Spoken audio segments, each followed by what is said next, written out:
Praise the Lord. The best wishes to you and your family members in the name of God. దేవుని నామమునకు మహిమ కలుగును గాక. దేవుని నామం పేరిట మీకును మీ కుటుంబ సభ్యులకును శుభాభివందనములు. ఈరోజు దేవుని వాగ్దానం టుడే గాడ్స్ ప్రామిస్. నీ ధనం ఎక్కడ ఉండునో అక్కడనే నీ హృదయము ఉండును. మత్తయి సువార్త 6వ అధ్యాయం 21వ వచనం. For where your treasure is there your heart will be also. The book of Matthew chapter 6 verses 21. క్రీస్తునందున్న ప్రియమైన సహోదరి సహోదరులారా, ఈ శ్రేష్టమైన ఉదయకాల సమయమున దేవుడు నీతోనూ నాతోనూ మరి మనందరితో కూడా ఈ రోజున మాట్లాడుతున్నాడు. చూడండి, మనిషి యొక్క జీవితం కూడా ఎప్పుడు కూడా లోక ఆశలను కలిగి, లోక సంబంధాలను కలిగి, లోక ఆశలను, లోకంలో ఉన్నటువంటి ధనమును గూర్చి వారు అనుసరిస్తూ ఉంటారు. ధనము కోసమే నిత్యము పనిచేస్తూ ఉంటారు. ఈ ధనము కోసమే దేవునిని కూడా దూరం పెట్టే వాళ్ళు గూడా ఉన్నారు. దేవునికి దూరంగా ఉంటూ లోక సంబంధులుగా జీవిస్తూ ఆ లోకంలో ఉన్నటువంటి సంపదను గూర్చి, ఆ యొక్క కోరికలను గూర్చి మనిషి బ్రతుకుతూ ఉంటాడు. కానీ దేవుడేమంటున్నాడంటే, దేవుడు మనకిచ్చేటువంటి ధనమేమిటి అంటే అది పరలోకమే.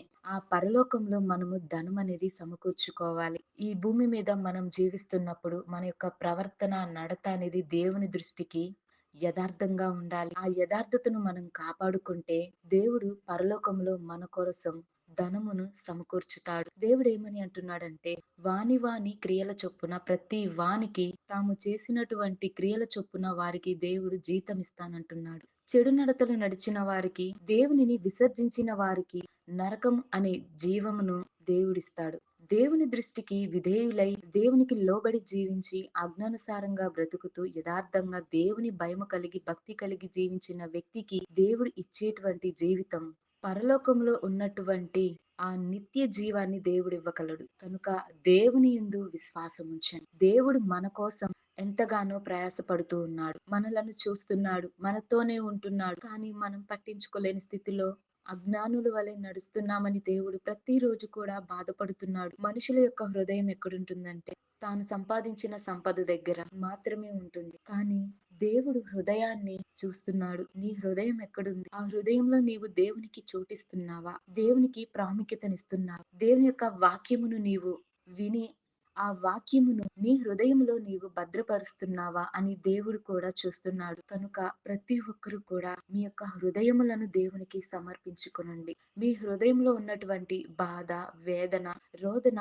ఇవన్నీ కూడా దేవునికి సమర్పించుకొనండి. దేవుడు తప్పకుండా వాటిని తీసివేసి ఆనందమును, సంతోషమును, సమాధానమును ప్రతి కుటుంబంలోను, ప్రతి ఒక్క వ్యక్తి జీవితంలో కూడా దేవుడు దయచేయగలడు. అంతటి గొప్ప దేవుడు మన దేవుడు.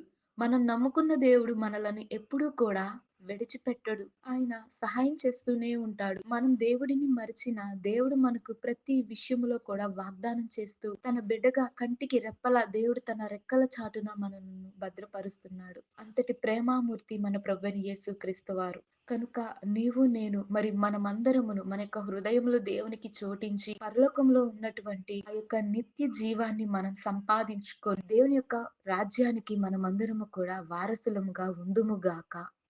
ప్రార్థన. ప్రేమ కలిగిన దేవా, దయగల తండ్రి, నీ పరిశుద్ధమైన పాదమునకు స్తుతులు, స్తోత్రాలు.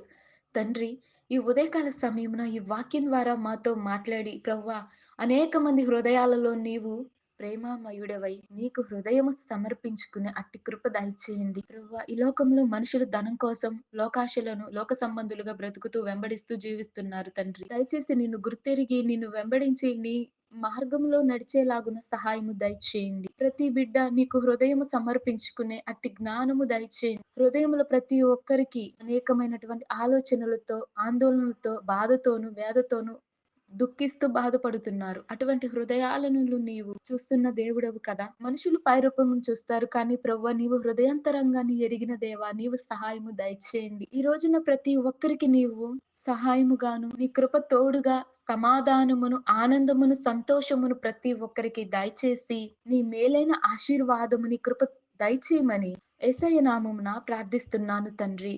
ఆమేన్.